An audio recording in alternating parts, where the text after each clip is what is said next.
বেলাল রাদিয়াল্লাহু আনহুর কথা, তাকে কিভাবে পিটানো হয়েছে আপনারা সবাই কম বেশি জানেন। আরবের জাস্ট গরমে যদি একটু ওমরা করেন তাহলেই বুঝতে পারবেন যে গরমটা কেমন হতে পারে। কয়েকদিন আমাদেরকে রাস্তায় নামাজ পড়তে হয়েছে, এত ভিড় ছিল, ওখানে সেজদা দেওয়ার মতো কোনো পরিবেশ থাকে না, এত এত মানে গরম। ওখানে দাঁড়িয়ে থাকলে আপনার পায়ে মনে ফসকা পড়ে যাবে। ওখানে একটা মানুষকে সারাদিন শুইয়ে রাখা হলে উত্তপ্ত বালুর মধ্যে, উপরে যদি পাথর চাপা দেওয়া হয়, আর সে তখনও বলতে থাকছে আহাদুন আহাদ, আল্লাহ এক, আল্লাহ এক, তাহলে তার ইমানের জজবা চিন্তা করুন। এই জীবন মহাকাব্য রচনা করেছে। এই জন্য বেলাল রাদিয়াল্লাহু আনহু সেই ব্যক্তি যিনি মক্কা বিজয়ের পরে কাবা ঘরের ছাদে উঠে আজান দিয়েছেন। চিন্তা করা যায়, তিনি সেই ব্যক্তি যার কথা নবী সাল্লাল্লাহু আলাইহি ওয়াসাল্লাম যখন আলোচনা করতেন তখন বলতেন যে বেলাল, যখনই আল্লাহ আমাকে জান্নাত দেখান তখন তোমার পায়ের আওয়াজ আমি আগে আগে শুনতে পারি। তুমি কি এমন আমল করো? তিনি বলছেন, আমি তো এক্সট্রা এমন কোনো আমল করি না, তবে যখনই আমার ওযু ছুটে যায় তখন আমি আবার ওযু করি এবং সেই ওযু দিয়ে আমি 2 রাকাত নামাজ পড়ি, তাহিয়াতুল ওযু। এটা আমরা আমল করার চেষ্টা করবো। আল্লাহ পাক আমাকে তৌফিক দান করেন, আপনাদেরকে তৌফিক দান করেন। উহুদ যুদ্ধ চলছে, শুরু হবে যুদ্ধ, সবাই শুনছে। ঠিক সেই সময় একজন সাহাবী হানজালা রাদিয়াল্লাহু আনহু সদ্য বিয়ে করেছেন, বাসর করেছেন গত রাতে, ফরজ গোসল করার সময় পান নাই, যুদ্ধের ডাক এসেছে, চলে গেছে এবং যুদ্ধ করতে করতে তিনি শহীদ হয়েছে। যুদ্ধের পরে তার লাশটাকে দেখা গেল যে সেই লাশটা মাটি থেকে শূন্যে ভেসে আছে এবং লাশ থেকে পানি ঝরে পড়তেছে। নবীজি বললেন যে সাল্লাল্লাহু আলাইহি ওয়াসাল্লাম যে ফেরেশতারা তাকে গোসল দিচ্ছে। এটাও মহাকাব্য, এগুলো মহাকাব্য, রচনা করে যাওয়া মহাকাব্য। তো হানজালা রাদিয়াল্লাহু আনহুর এই ঘটনাটা আপনারা পড়বেন। এরপরে অনেক আছে, আমি বলতে থাকলে অনেক সময় চলে যাবে। হামজা রাদিয়াল্লাহু আনহু নাম শুনেছেন? হামজা রাদিয়াল্লাহু আনহু উহুদের দিনে এমনভাবে যুদ্ধ করছিলেন যে তাকে যে হত্যা করেছে সেও বলেছে যে সে এমনভাবে যুদ্ধ করছিল মনে হচ্ছিল সে একজন উড়ন্ত বাজ পাখি। সামন থেকে আমি তাকে আঘাত করার কোনো সুযোগ পাই নাই, পিছন থেকে পাথরের পিছন থেকে তাকে আমি দূর থেকে একটা বর্ষা নিক্ষেপ করেছিলাম, এই বর্ষা গিয়ে তার নাভির নিচে গিয়ে লাগে, পিছন দিয়ে বের হয়ে যায়। কিন্তু এই অবস্থাতেও তিনি তরোয়াল নিয়ে আমার দিকে তেড়ে আসতেছিলেন আমাকে মারার জন্য, কিন্তু তিনি পেরে ওঠেন নাই, পড়ে গেছে। তারপরে তার লাশকে চিরে ফেলা হয় এবং কলিজাটা বের করে দাঁত দিয়ে কামড়ে খাওয়ার চেষ্টা করা হয়েছে। হামজা রাদিয়াল্লাহু আনহু ছিলেন বদর যুদ্ধের সবচেয়ে শ্রেষ্ঠ সাহাবী, বীর সাহাবী, যার হাতে অনেক কাফের মারা গেছে। এই জন্য উতবা, শাইবা এদের এক পরিবারের পক্ষ থেকে একটা আক্রোশ ছিল যে যুদ্ধে জিতে আর না জিতে হামজাকে মারতে হবে। এই জন্য ওয়াহশী নামক একজন ব্যক্তিকে তারা হায়ার করেছিল। পরবর্তীতে সেই ওয়াহশী তিনিও ইসলাম কবুল করেছেন আলহামদুলিল্লাহ। তাকে অনেকে হামজার কাতেল বলত। পরে মুসাইলামা কাযযাবের হত্যা আল্লাহ পাক এই ওয়াহশীর হাতে করেছেন। সুবহানাল্লাহ, আল্লাহ পাক তাকদীর ঘুরিয়ে দিয়েছিলেন। হামজা রাদিয়াল্লাহু আনহুর এই আত্মত্যাগটা কিন্তু ইতিহাস হয়ে আছে, মহাকাব্য হয়ে আছে না? এমন এত মহব্বত নবী সাল্লাল্লাহু আলাইহি ওয়াসাল্লাম তাকে করতেন, এত মহব্বত করতেন যে ওয়াহশী যখন ইসলাম কবুল করতে আসছেন জিজ্ঞাসা করছেন যে তুমি কিভাবে কাইফা কাতালতাল হামজা, হামজাকে কিভাবে হত্যা করেছিলে? তিনি ব্যাখ্যা করলেন এইভাবে হত্যা করেছে। তখন নবীজি বললেন যে যদি তুমি আমার থেকে তোমার চেহারাটাকে দূরে রাখতে পারো তাহলে সেটাই করো। মানে তার হাতে ইসলামের বায়াত নিয়েছেন, ইসলাম কবুল করলেন, তারপরে নবীজি বললেন যদি তুমি তোমার চেহারাটাকে আমার থেকে দূরে রাখতে পারো, দূরে রাখো। আর আমরা তো বিগত 20-30 বছরের মানে অগণিত জুলুমকে জাতীয় ক্ষমা ঘোষণা করতে চাচ্ছি। হ্যাঁ, আপনারা এমন যে আমি মক্কা বিজয় করছি। আপনারা কি মক্কা বিজয় করছেন যে সবাইকে গণমাফ করতে যাচ্ছেন? আবু সাঈদের কিসাস কবে হবে? আবু সাঈদের কিসাস কবে হবে এটা দেখার অপেক্ষায় আছি আমরা। মুগ্ধদের কিসাসটা কবে হয় সেটা দেখার অপেক্ষায় আছি আমরা। তাদের সময় মাঠে যারা ছিল, যারা নির্দেশ দিয়েছে, যারা পিছনে ছিল, যারা পর্দার আড়ালে ছিল, তাদের কি হয় পরিণতি শেষ পর্যন্ত এটা আমরা দেখার অপেক্ষায় আছি। জালেমকে তার শাস্তি দিতে হবেই, আইনের একদম সুশাসন নিশ্চিত করতে হবে। না হলে দেখবেন এরা যদি পার পেয়ে যায়, এরা অন্য স্রোতে এসে আবার জুলুম করবে না, কোনো গ্যারান্টি নেই, কোনো গ্যারান্টি নেই। আপনাদেরকে একটা কথা বলে রাখি, বদর যুদ্ধের সময় 70 জন বন্দী হয়েছিল, মনে আছে? এই বন্দীদের ব্যাপারে কি করা হবে, মাশওয়ারা হচ্ছে, অনেকের অনেক মত। এখানে উমর ইবনুল খাত্তাবের একটা মত ছিল, নাম তো শুনেছেন। উমর রাদিয়াল্লাহু আনহু মত হচ্ছে, ইয়া রাসূলুল্লাহ, সবগুলাকে হত্যা করতে হবে। কেন? আল্লাহ পাক বলেছেন নূহ আলাইহিস সালামের কণ্ঠে, রব্বি লা তাযার আলাল আরদি মিনাল কাফিরিনা দাইয়ারা ইন্নাকা ইন তাযারহুম ইউদিল্লু ইবাদাক ওয়া লা ইয়ালিদু ইল্লা ফাজিরুন কাফারা। আল্লাহ, তুমি এই জমিনের মধ্যে, নূহ আলাইহিস সালাম এই দোয়াটা করেছিলেন, আল্লাহ তুমি এই জমিনের মধ্যে একটা কাফেরকে অবশিষ্ট রেখো না। এটা ওই সময়কার কথা বলছে, যখন মহাপ্লাবন আসবে তার আগের কথা। তিনি 950 বছর দাওয়াত দিয়েছিলেন। দাওয়াত দিয়ে যখন এই অবস্থা, 40 জন মানুষ ইসলাম কবুল করছে আর কি, তখন তিনি এই দোয়াটা করতে বাধ্য হয়েছে এবং আল্লাহ পাক সেই দোয়া কবুলও করেছিলেন, সবাইকে সমূলে ধ্বংস করেছিলেন। তো ওমর রাদিয়াল্লাহু আনহু বলছিলেন, ইয়া রাসূলুল্লাহ, বদরের এই বন্দীদের ব্যাপারে আমার মাশওয়ারা হচ্ছে এটা, মুক্তিপণের দরকার নাই। হ্যাঁ, ওদেরকে অন্য কোনো দিকে ফোকাস করার দরকার নাই, এদের সবগুলোকে গর্দান নামায় দেন, শেষ, খালাস। এরা যদি থাকে পরে আপনার বিরুদ্ধে আবার ষড়যন্ত্র করবে। তো শেষমেশ তার রায়টা কিন্তু কবুল করা হয় নাই, বরং রক্তপণ এবং মুক্তিপণ নেওয়া হয়েছে এবং আরো অনেক পদ্ধতি অবলম্বন করা হয়েছে। কিন্তু সূরা আনফালে আল্লাহ রাব্বুল আলামিন ওমর রাদিয়াল্লাহু আনহুর এই মতটার প্রশংসা করেছেন, পড়ে দেখেন আপনি। তাই খুব বেশি ভালো হইতে চান না আপনারা, এত বেশি ভালো হওয়ার দরকার। হ্যাঁ, মামা চাচা খালু ধরে ধরে এভাবে পার করে দিয়েন না। ও পার পেয়ে গেলে পরের বার আপনাকে পার করবে না। আপনারা ভুল করতেছেন। যাদের হাতে এরকম 100-200 ক্রস ফায়ারের রক্ত লেগে আছে, এদেরকে যদি আপনি মাফ করে দেন, তাহলে আপনার চেয়ে বড় আহাম্মক বোকা আর পৃথিবীতে কেউ নাই। কি বলেন এগুলো? ইসলামের বিধান হচ্ছে একজন মানুষকে যদি কেউ হত্যা করে অন্যায় ভাবে, তাকেও শাস্তির আওতায় এনে মৃত্যুদণ্ড কার্যকর করতে হবে। আর যাদের হাতে এরকম 10টা 20টা 30টা করে ক্রস ফায়ারের রক্ত লেগে আছে, আপনি ওদেরকে মাফ করে দিবেন? এত বেশি ভালো হইতে ইসলাম শিখায়নি তো আমাদের। এগুলো তো ভালো না, এগুলো বোকামি। এগুলো তো ভালো না, এগুলো হচ্ছে কি বোকামি। ইসলাম শিখায় আমাদেরকে ডিপ্লোম্যাটিক হতে, ম্যাচিউরড হতে। সুবহানাল্লাহ, আমি এগুলো দেখে খুব আসলে হতাশ, তাই একটু আক্রোশের কথা বলে ফেললাম, কিছু মনে করবেন। মানে আমি বুঝি না, আমরা এই সাইকোলজির সাথে যাই না। একজন ব্যক্তি যদি 10টা মানুষকে এভাবে নির্মমভাবে খুন করতে পারে, জবাই করে দিতে পারে, আপনারা তো জানেন না বিষয়গুলো। মানে একটা রুমে গিয়ে একদম বেদর পিঠে একজনকে হাত পা ভেঙে দিয়ে পরে পাশের রুমে এসে ভিডিও গেমস খেলতেছে, পাবজি ভিডিও গেমস খেলতেছে। এই মানুষগুলোকে আপনি যদি মাফ করে দেন, তাহলে তো আসলেই বলবো যে আপনার চেয়ে বড় আহাম্মক আর গর্ধপ আর কি বলবো, কি শব্দ ইউজ করবো, আপনার চেয়ে মানে জাতীয় প্রতারক আর কেউ নাই। আপনাদের মানে যদি এরকম কেউ করেন, তাহলে জাতির রিপ্রেজেন্টেটিভ হওয়ার যোগ্যতাই নেই আপনাদের। আমার কথা মাইন্ড করেন না, আমি খোলামেলা কথা বলে দিলাম। কারণ এখন সব কথা কিছু কথা খোলামেলা আপনাদেরকে বলতে হবে, না হলে অনেক কথা ইনসাফ হবে না। ইনসাফ করতে হবে, আল্লাহ পাক আমাদেরকে বড় তৌফিক দান করেন। আর 2-4টা বলে শেষ করছি। আপনাদেরকে একজন সাহাবীর নাম বলি, তালহা রাদিয়াল্লাহু আনহু। কি নাম? উহুদ যুদ্ধের দিন আল্লাহর নবী সাল্লাল্লাহু আলাইহি ওয়াসাল্লাম কিন্তু একটু বিপর্যয়ের মধ্যে পড়েছিলেন, মনে আছে? চারদিক থেকে তাকে আক্রমণ করা হয়েছে। খালিদ বিন ওয়ালিদ তখন তিনি মুসলিম হন নাই, এসে আক্রমণ করেছেন, পিছন থেকে সাহাবীদেরকে আক্রমণ করেছেন, অনেক সাহাবী শহীদ হয়েছেন। আর নবী সাল্লাল্লাহু আলাইহি ওয়াসাল্লামের কাছেও প্রায় 11 জনের মতো আছেন, বাকি সবাই ছত্রভঙ্গ হয়ে গেছেন। তো ছত্রভঙ্গ হয়ে যাওয়ার সময় মাত্র 2 জন সাহাবী ছিলেন মুহাজির, আর বাকি 9 জন ছিলেন আনসার। তো একে একে আনসার সাহাবীরা শহীদ হতে লাগলেন। আর 2 জন মুহাজির সাহাবীর মধ্যে একজন সাদ বিন আবি ওয়াক্কাস, একজন হচ্ছেন তালহা বিন উবাইদুল্লাহ রাদিয়াল্লাহু আনহু। সাদ রাদিয়াল্লাহু আনহু তীর ছুটছেন। আল্লাহর নবী সাল্লাল্লাহু আলাইহি ওয়াসাল্লাম তাকে লক্ষ্য করে বলছেন, হে সাদ, আমার পিতামাতা তোমার প্রতি কুরবান হয়ে যাক, তুমি তীর ছুঁড়ো। সুবহানাল্লাহ। সাহাবীরা সবাই বলতেন, ইয়া রাসূলুল্লাহ, আপনার জন্য আমার পিতামাতা কুরবান হোক। আর আল্লাহ নবীজি নিজে বলেছেন, হে সাদ, তোমার জন্য আমার পিতামাতা কুরবান হোক। এই একমাত্র সাহাবী যিনি ইসলামের ইতিহাসে প্রথম তীর নিক্ষেপ করেছিলেন, সাদ বিন আবি ওয়াক্কাস রাদিয়াল্লাহু আনহু।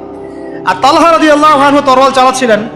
বলা হচ্ছে, ইতিহাসের পাতায় এসেছে, সিরাতের পাতায় এসেছে যে তার গায়ে, মানে তালহা রাদিয়াল্লাহু আনহুর গায়ে তখন প্রায় 40 থেকে 50টা আঘাতের চিহ্ন লেগেছে, বর্ষার তীরের তরোয়াল। এই অবস্থায় তিনি নবী সাল্লাল্লাহু আলাইহি ওয়াসাল্লামকে কাঁধে উঠিয়ে উহুদ পাহাড়ের একটা পার্শ্বদেশ দিয়ে উপরে উঠিয়ে সেফ একটা জায়গায় নিয়ে রেখে দিয়েছেন। নবীজি বলেছেন, তোমরা যদি কোনো জীবন্ত শহীদকে দেখতে চাও, তাহলে তালহাকে দেখো। এগুলো হচ্ছে সত্যিকারের মহাকাব্য। এগুলো কি সত্যিকারের চিরস্থায়ী মহাকাব্য। আপনারা যদি এই একজন সাহাবী সাদ বিন মুয়াজ তার নাম শোনেন, দেখবেন খন্দকের যুদ্ধে তিনি মহাকাব্য রচনা করেছেন। খন্দকের যুদ্ধে একটা ক্রুশিয়াল অবস্থা ছিল, সেই সময় তিনি সামনে আগ বাড়িয়ে যুদ্ধ করতে গিয়ে তার হাতের মধ্যে তীর লাগে, এই তীরটা ছিঁড়তে গিয়ে তার হাতের ভ্যানটা ছিঁড়ে যায়, রক্তটা ছিঁড়ে যায় বের করতে গিয়ে। তো এই অবস্থায় আস্তে আস্তে তার শাহাদাত হয়েছে। কিন্তু শাহাদাতের আগে তিনি আল্লাহর কাছে দোয়া করেছিলেন, আল্লাহ যদি কুরাইশদের সাথে আরো কোনো যুদ্ধ বাকি থাকে আমাকে তাহলে জীবিত রেখো।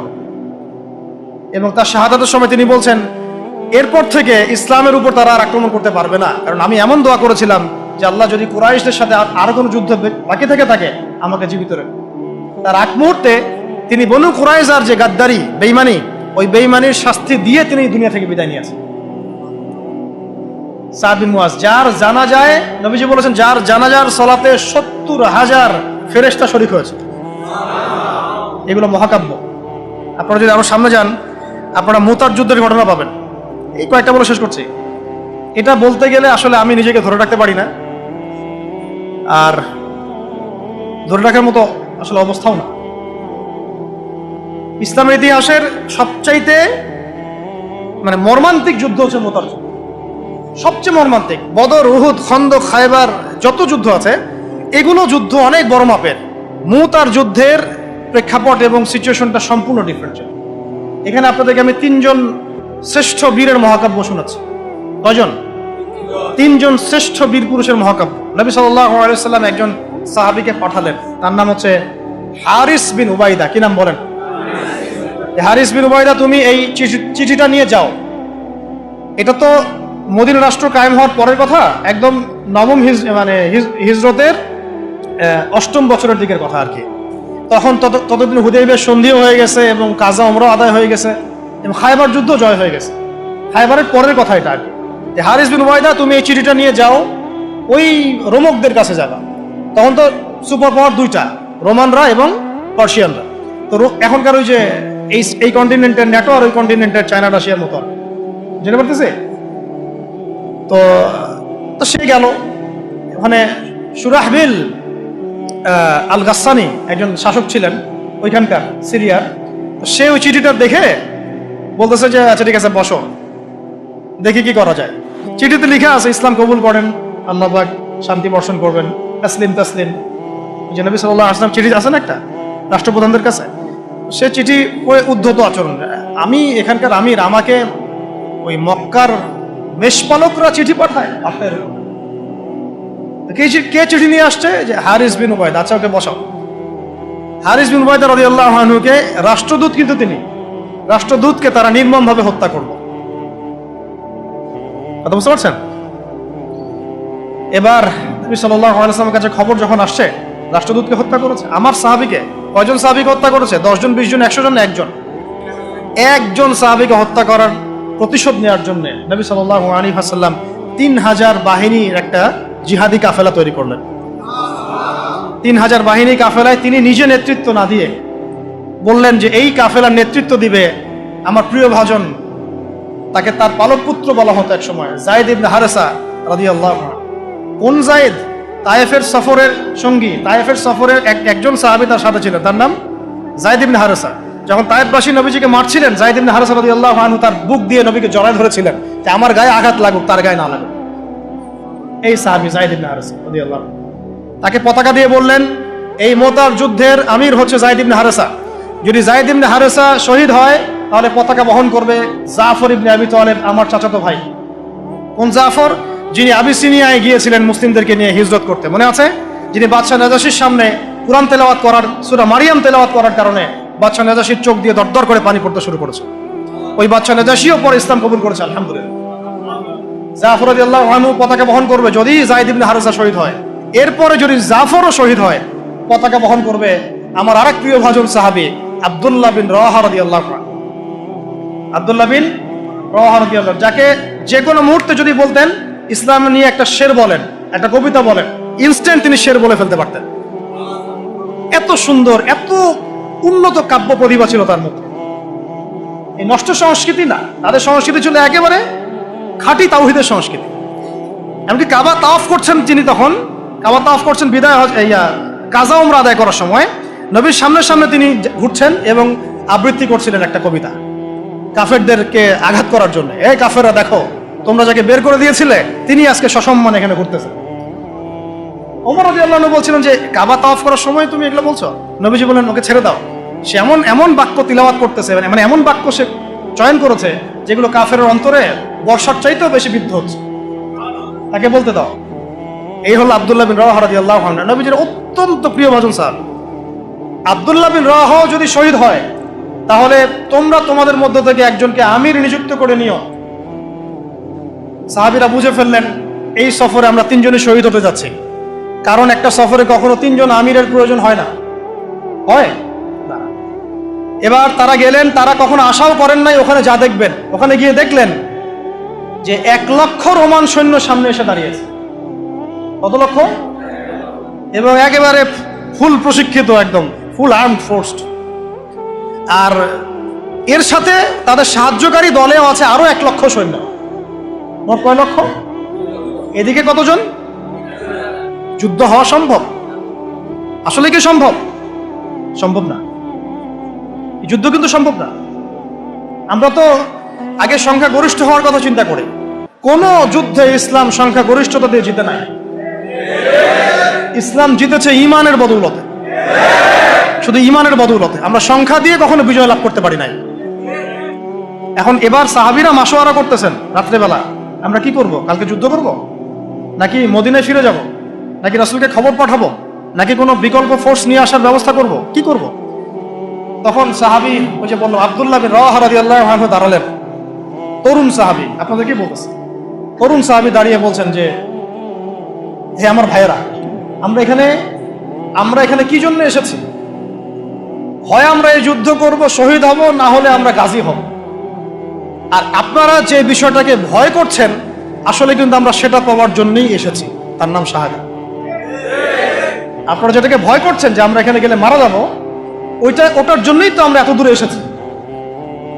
আমরা গাজী হই অথবা শহীদই হই, আমাদের জন্য আজর আল্লাহর কাছে লিখে থাকে। তো তার এই মানে এমন ঈমানদীপ্ত ছিল ভাষণটা, আমি তো ওটা বলতে পারলাম না, আরবিতে তিনি বলেছেন। এতে মানে উৎফুল্ল হয়ে বা ইন্সপায়ার্ড হয়ে সাহাবীরা আর দ্বিতীয়বার ভাবলেন না, ঠিক আছে কালকে যুদ্ধ হবে। এবার পরের দিন যুদ্ধ শুরু হল। এটা কি সম্ভব যুদ্ধ? প্রথমে যায়েদ ইবনে হারেসা রাদিয়াল্লাহু আনহু পতাকা নিয়ে ঘোড়া ছোটায় আগায় যাচ্ছেন, এবং একটা আঘাতও পিছন থেকে করার সাহস হচ্ছে না তাদের, সব আঘাত তারা সামন থেকে করছেন। এক পর্যায়ে যায়েদ রাদিয়াল্লাহু আনহুর এই মানে গায়ের মধ্যে তারা বর্ষা নিক্ষেপ করে। বর্ষা তো আগেকার বড় বড় বল্লম বর্ষা ছিল, এবং একটা বর্ষা তার গায়ে যখন লাগে তিনি পড়ে যান, এবং এই অবস্থা আস্তে আস্তে তার শাহাদাত হয়।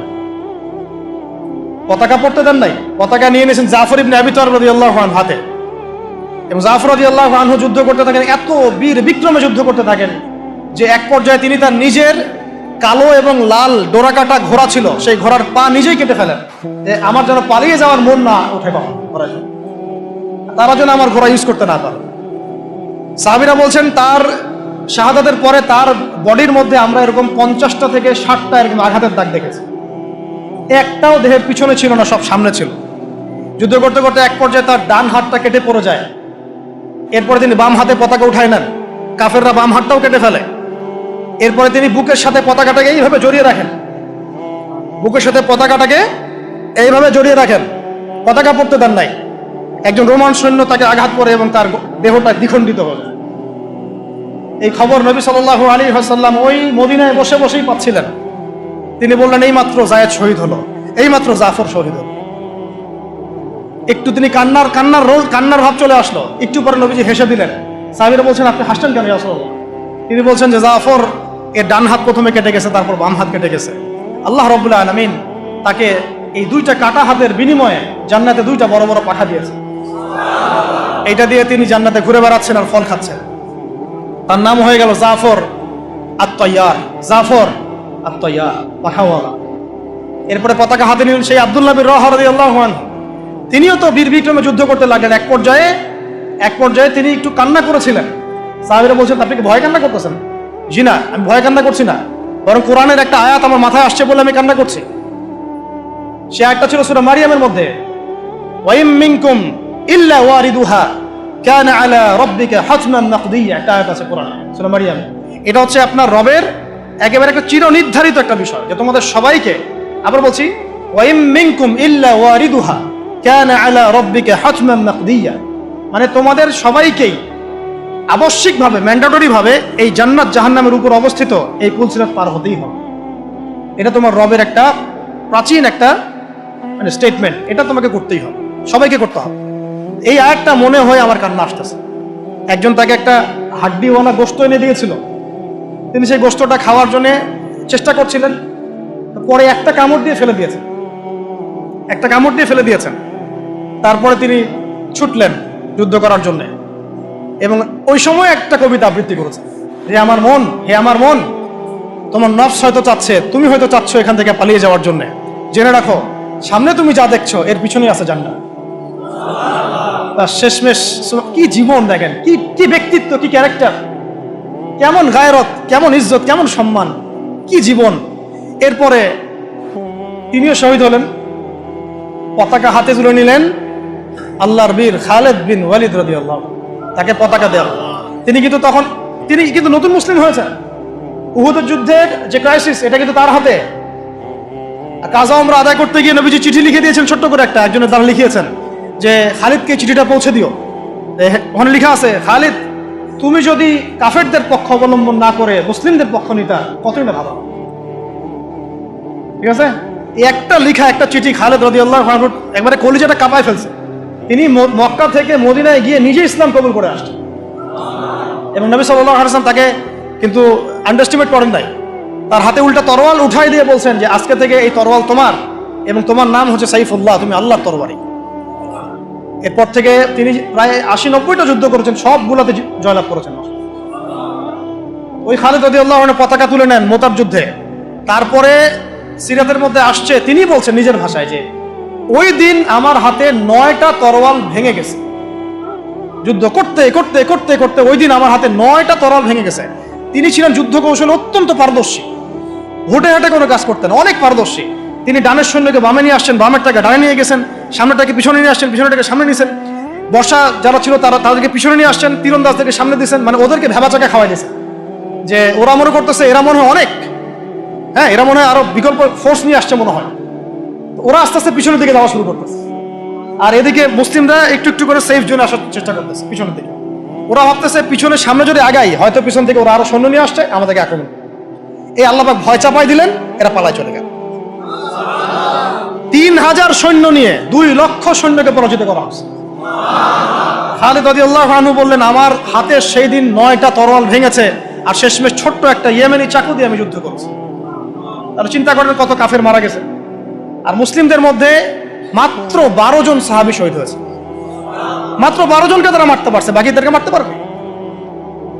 এইগুলো হচ্ছে মহাকাব্য, জাজল্যমান মহাকাব্য, যেগুলো আমাদের এই প্রজন্মকে জানানো উচিত।